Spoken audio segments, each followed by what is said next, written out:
Chapter 10. The Devils and the Idols. But someone will say, if the gods are thus real powers and centers of vitality in the human body and in humanity at large, what about the devils? What are they? The reply, of course, is they are the same. The devils are very real powers and centers of human energy and vitality. But yet there is a difference, and the difference may perhaps be broadly defined thus, that the gods are powers making for life and harmony, and the devils are powers making for discord and death. There are centers in the human body and mind which make for corruption. We know that.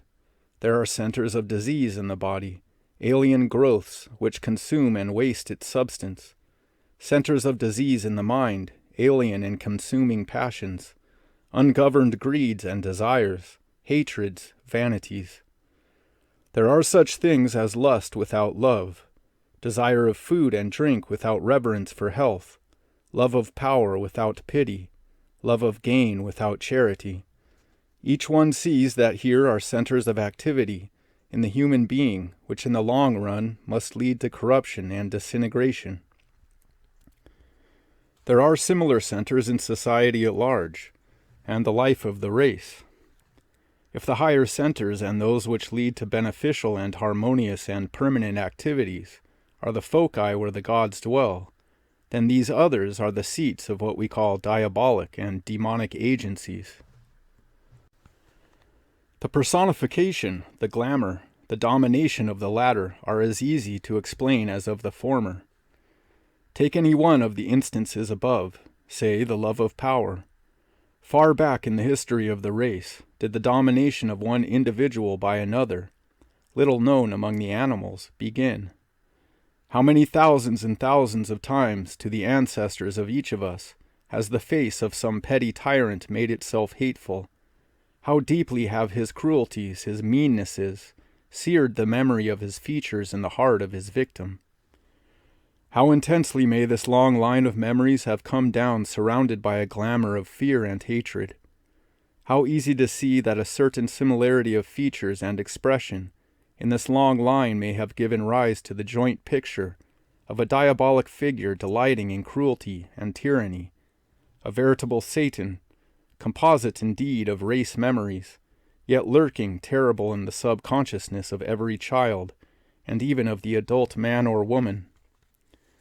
Or, to take another example, how many thousands of times to our feminine ancestors may the features of lust without love have made themselves fearful and terrible? And how easily out of the combined memory of these may the likeness arise of a devil of lust and sensuality, haunting certain centers of imagination and association in the brain, and so on. But there is another side, too, to the question. Not only do we all bear in our heredity the remembrance of countless tyranny suffered, and the vague image of a devil corresponding whom we hate, but we also and similarly bear the remembrance of tyranny inflicted on others, and the pleasure accompanying, from immemorial time, such exercise of power. Over and over again the lower human and animal nature within our countless ancestors has rejoiced in its sense of power accompanying some cruel and tyrannous action, till at last such actions have been invested with a sort of glamour, and the temptation to tyrannize, actually to inflict pain, may come down to us with an attraction otherwise hard to explain. Or change the wording of the above, and for tyranny read selfishness, greed, lust, and so forth, and we see that the argument is the same. The greed that we hate in others with a composite hatred has a fatal and complex hold on ourselves, and the devil figure, whom at one moment we detest, at another moment exercises over us a strange and lurid fascination, pushing us on to the very deeds we abhor. The strange psychology of passion is difficult to understand in any other way. The inordinate enchantment which surrounds the pleasures of the senses, so disproportionate to the actual enjoyment experienced, the mania to which it may rise, of drink or greed, or whatever it may be. The sense so frequent of a diabolic power impelling one, the abhorrence, even while they are being perpetrated, of the actions which we call our own. All this seems only explicable by the fact that we bear in our bodies the experience and memory of countless beings, who, having witnessed or embodied the same action from opposite sides, transmit to us on one side an intense and reduplicated magnetism in its favor, and on the other side a multiplied hatred of it, and from both sides the sense of a sinister agency at work within. The strife between human beings in the past and arising out of the life of the senses is reenacted in miniature and in memory within our own breasts. There the reconciliation waits to be worked out, and the strange justice of nature to be fulfilled. But it is obvious that where such conditions exist, and the sense of diabolic is present, we are dealing with centers which contain the elements of strife and disintegration within ourselves, and which are therefore leading towards corruption, insanity, and death.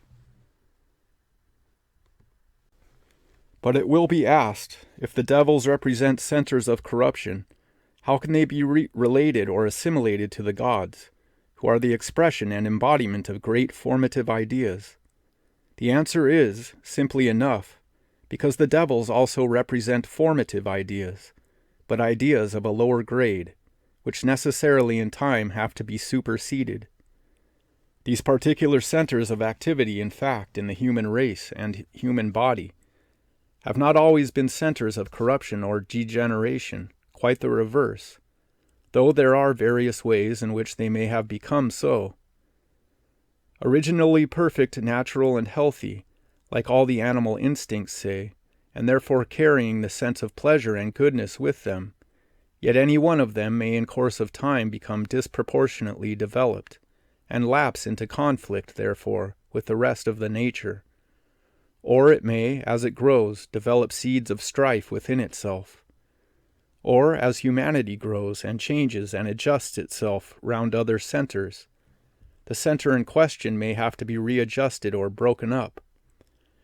In any of these cases, the sense of evil will be developed in connection with it, and the continuance of the center in its particular course will involve the threat of corruption and death to the race or the individual.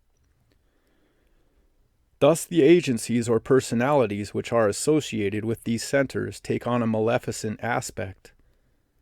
They may not have worn this always. They may have been angels and gods, and the power and fascination that they exercise is mainly due to the long far back and beneficent root activity of the ideas which they represent in the human race.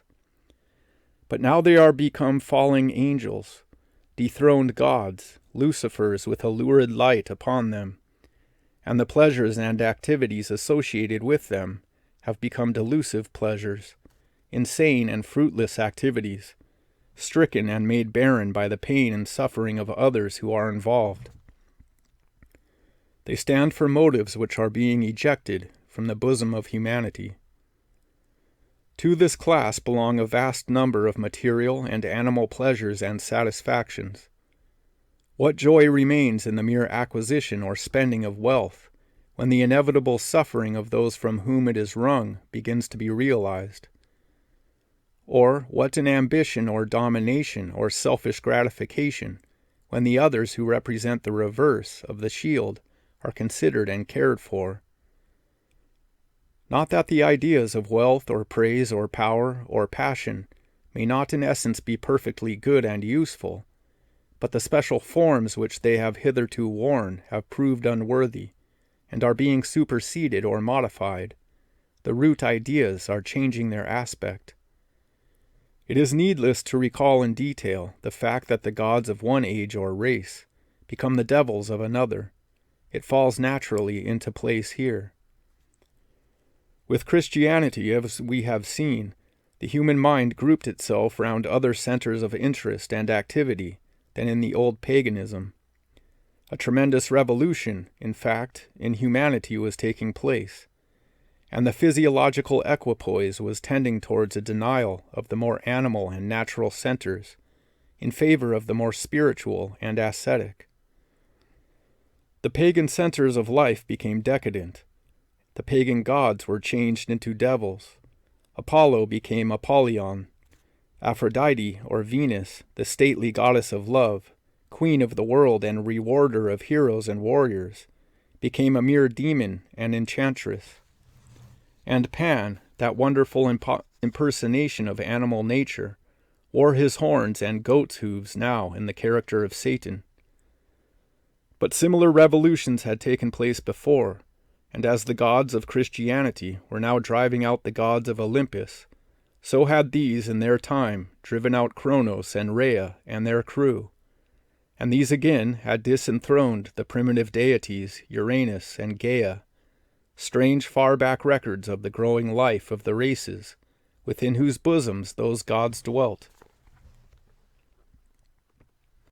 The hatred felt by one race for the gods of another and neighboring race is a thing of the same kind. It is almost a physiological hatred, and it indicates the great constitutional gulfs and differences of habit and life which separate the races. Baal and Ashtoreth were very respectable deities among the Phoenicians, and no doubt were at one period the emblems and expressions of their best life. But for the Israelites they were simply devils. I am not sure that the saints of the Catholic Church are not by some nonconformist sects looked at in the same light, and it is obvious that the great divisions of Europe into Catholic and Protestant and Greek Church is not so much a matter of intellectual rightness or wrongness of view, as of a difference of instinctive heredity and a distinction of race feeling between Latin and Teuton and Slav. From the same point of view, the way in which the race gods figure in all race conflicts, and the immense importance ascribed to them and their prevailment over the enemy, is a matter very easily intelligible. But to return to our devils, as I have said, the devils are gods which have gone astray, powers or forms which, once helpful and constructive in the human organism, have now become maleficent and destructive. Perhaps in the most primitive races it is not always easy to distinguish gods from devils. The instinct of self-preservation, for instance, is one of the earliest and most powerful instincts in animal and human life. It is largely represented in the lowest savages by fear. Fear rules in this center of self-preservation. Everything that can possibly harm the man is dreaded and avoided. Mental ingenuity is taxed to discover what may be possibly harmful. Fear is thus good, and a necessary condition of animal life and primitive human preservation, but it is also bad and destructive, and the more advanced the creature becomes, the more so.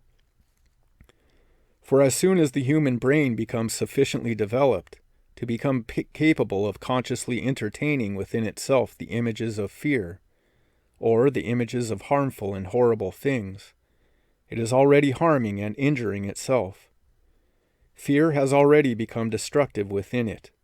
The images of fearful things within the brain are already beginning the work of destruction, which the real things in the outer world are accused of. Thus fear is one of the most primitive, powerful, and widespread of the emotions.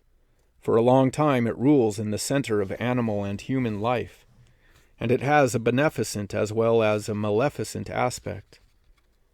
From all this it can be easily understood how prolific a source it has been of deities, good and bad, and how among primitive races certain images invested with an age-long glamour of ancestral terror became transformed at last into veritable gods or devils. It does not matter whether they are wooden idols of a certain form and feature, or whether they are snakes' skins, or leopards' claws, or whether they are images of lions or crocodiles, or whether they are real lions or crocodiles, or whether they are black stones or hideous personifications of the powers of the air with 100 eyes and 100 arms. It does not matter whether it is the most innocent and harmless object, or the most really dangerous, as long as it is thought terrible, as long as the transformation of the race memory invests it. It is sufficient to remember the fowls, when the sweep's brush leaps out of the chimney top, when the cat flies up in the air, or even when the harmless solitary rook wings across the sky.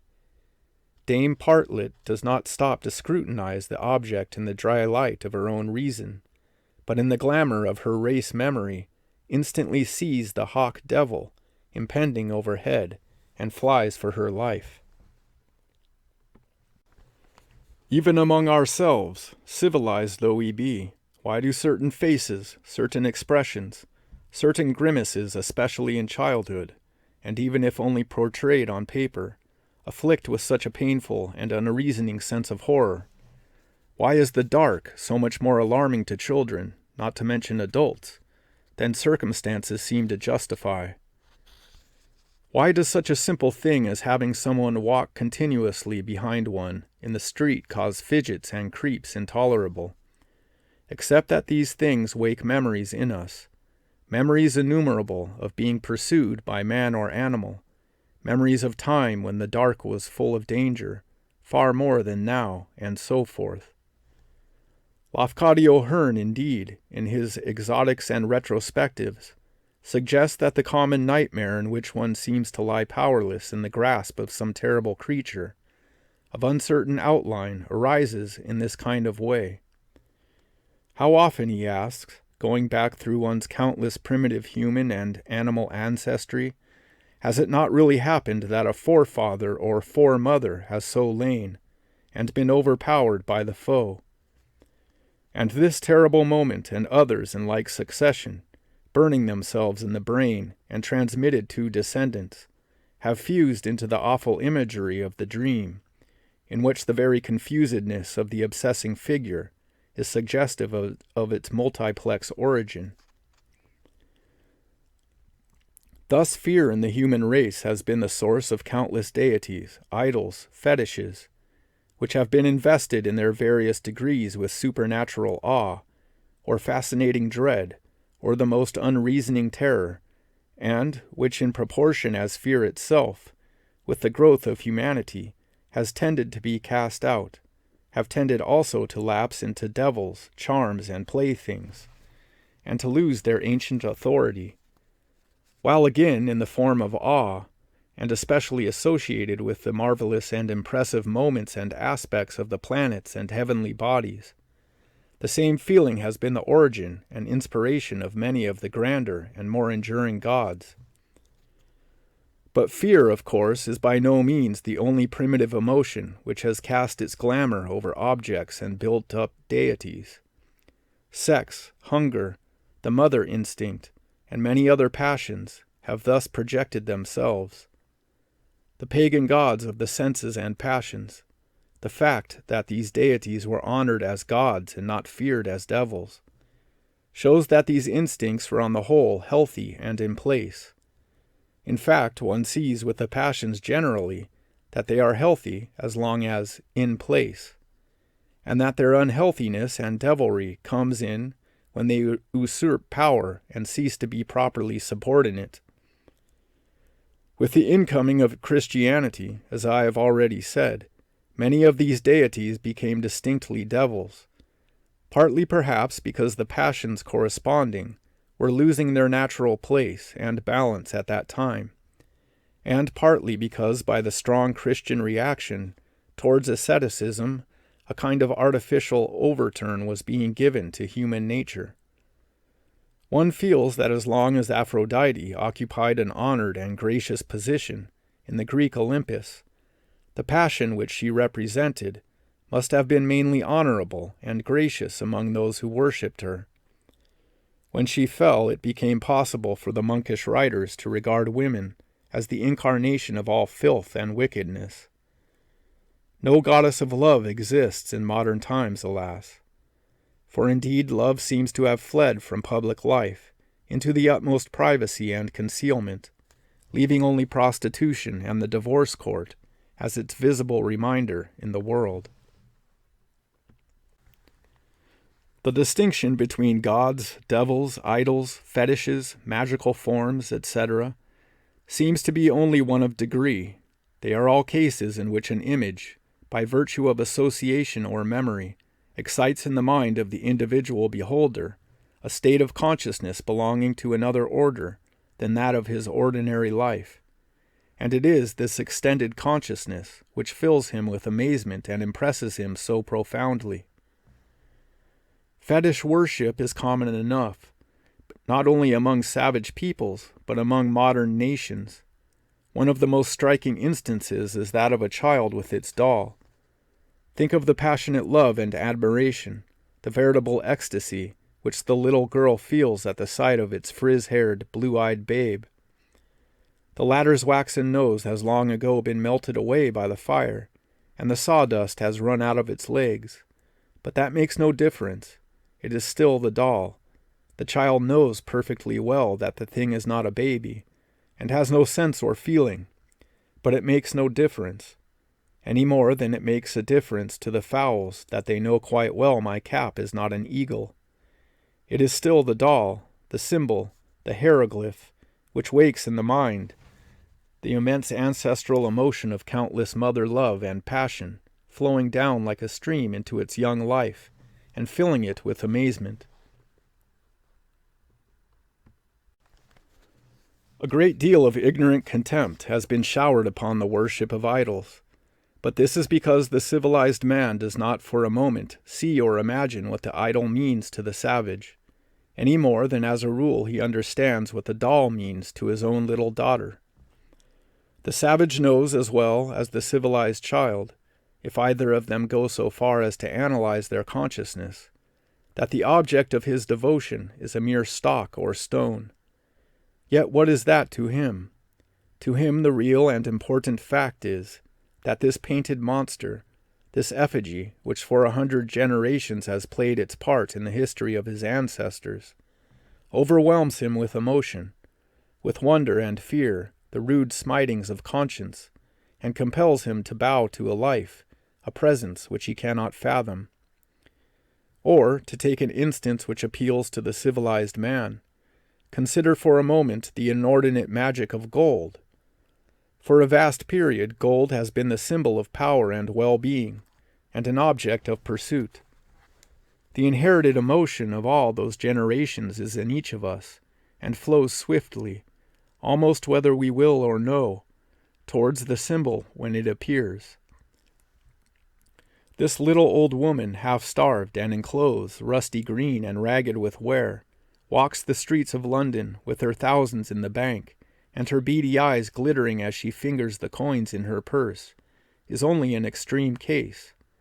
There is something pathetic surely about her figure, for all these privations she suffers, and these sacrifices that she makes, are not really for the little gold pieces.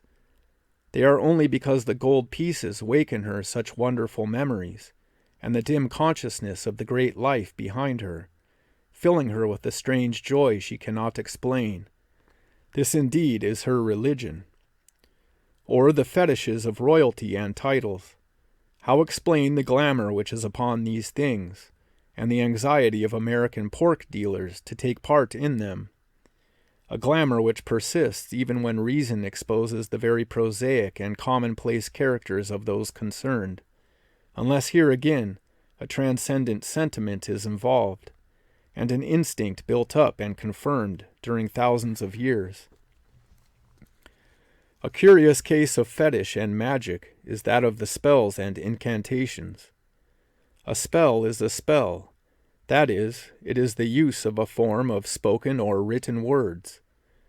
Today, the use of words has for the most part become commonplace, but there has been a time far back in history when to convey meanings in this way was little short of miraculous. Especially has this been true of the written word. There existed a few years ago, and probably yet exist, tribes in Central and South Africa to whom a piece of written paper, a letter in fact, was taboo. They would not touch it or come near it, for the fear and awe the mystery of writing inspired. In all early peoples writing is confined to the few, and to the many, for generation after generation, it is surrounded with such an atmosphere of wonder that at last it comes to partake of the supernatural. The Bibles and other writings of such peoples largely owe their sacredness to this fact, often more to this than to the value of the matter which they contain. And more than this, it is probable that the actual forms of words used in such writings, in Bibles, poems, prayers, recitations, incantations, used over and over again for scores of generations, come at last to carry with them a volume of race memory and race consciousness, so great as to give them a quite different value and force from ordinary language. How much of the magic which surrounds certain collocations of words in poetry is due to this fact, that they recall threads of ancient experience woven, as it were, in our very blood? As to spells and incantations, is it not really possible that certain forms of words, which have been used for immemorial time, have the power of waking in us forms of the race consciousness, with which they have been associated, and so under their influence, Satan or other powers of light and darkness may indeed appear? The same sort of thing is true of the magic of numbers. If written words excited wonder among the uninitiated, much more would numbers and their properties and signification. After a time they became positively sacred, and even today for many people, Theosophists and others, a 3, a 4, or a 5, or a 7 bear some kind of religious glamour about them, and mystic meanings ineffable. The same, too, of simple geometrical figures, squares, and pentagons and hexagons, and it is not difficult to understand how these and the numbers entered into and became part of charms and incantations. My object throughout is to make it clear that all these things, these deities, devils, and fetishes, and the excitement produced by what appear commonplace and unimportant symbols, indicate real stirrings within us of another order of life and consciousness than that which with we are usually concerned, and that it is this fact which gives the symbols or images their value and potency. What further meanings this stirring of another order of consciousness within us may have, and how it relates to our individual lives and personalities, we may consider later on. Here it is sufficient to note that it seems to be the explanation of a vast number of phenomena that otherwise are obscure. Everywhere this glamour is to be found. How easy to see or feel, as suggested in an earlier chapter, when we look, for instance, at the young moon in the evening sky, in itself, of course, an impressive spectacle, that it is not merely our individual eyes that are following that luminous crescent over the mountains, but that within us millions of eyes are gazing, with a thrill of multitudinous emotion far beyond the experience of one twilight scene, or one life. How easy to see that the scepter or rod which the king bears in his hand, or whip on the Egyptian monuments, carries a glamour of awe with it, because the actual rod in times past descended on the backs of our successive ancestors, and left an accumulated impression there, still vibrating in heredity. The various animals, which naturally played so important a part in the life of the early races, and entered so deeply into their consciousness, became invested with a corresponding glamour, and there is hardly a creature, bird or fish or bull, or cat or beaver or kangaroo, which by some race, Egyptian or African or Australian or American Indian, has not been made fetishistic, totemistic, or divine. The same of many trees and plants. As to parts of the body, it seems natural enough that the phallus and the yoni, in almost every race of the world, have been treated as objects of worship and emblems of devilry or divinity. For these symbols appeal to every human being, and for good or bad, the accumulated ancestral magic surrounding them must be enormously powerful.